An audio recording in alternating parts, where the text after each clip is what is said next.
ప్రధాని మోడీ 2 దశాబ్దాల పాటు నిర్మించుకున్న ఇమేజ్ను కాక్రోచ్ జనతా పార్టీ జంతర్ మంతర్ నిరసనతో 2 వారాల్లోనే నాశనం చేసిందని ప్రఖ్యాత రచయిత్రి అరుంధతి రాయ్ వ్యాఖ్యానించారు. ఇది మోడీకి ఎన్నికల విజయం కంటే పెద్ద రాజకీయ దెబ్బ అని ఆమె స్పష్టం చేశారు. Mother Mary comes to me పుస్తకం హిందీ అనువాదం మేరీ మా మేరీ గ్యాంగ్స్టర్ ఆవిష్కరణ సభలో ఆమె ఈ వ్యాఖ్యలు చేశారు. ఎన్నికల విజయాలు అపజయాలు రాజకీయాల్లో ఒక భాగం మాత్రమే అని, అయితే ఇటీవలి ప్రజా ఉద్యమం మాత్రం దశాబ్దాలుగా నిర్మించిన ప్రతిష్టను వారాల్లోనే కూల్చవచ్చని నిరూపించిందని అరుంధతి తెలిపారు.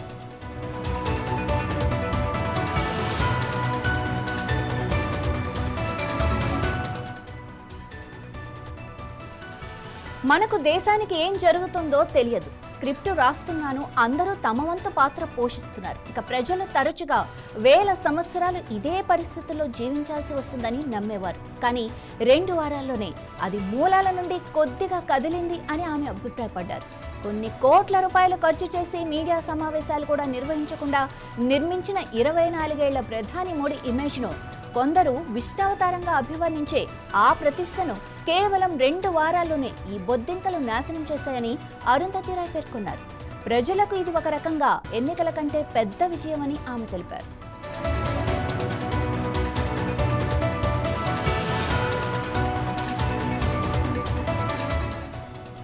ప్రజాస్వామ్య సంస్థలపై అధికార పీఠాలపై మోడీ ప్రభుత్వం నియంత్రణ కొనసాగిస్తే మనకు చాలా కష్టమని అరుంధతి రాయ్ అన్నారు. ప్రజాస్వామ్య సంస్థలను రక్షించడానికి ప్రతిపక్ష పార్టీలు పౌర సమాజం కలిసి పనిచేయాలని సూచించారు. జంతర్ మంతర్లో నిరసన తెలిపిన యువతను అరుంధతి రాయ్ ప్రశంసించారు.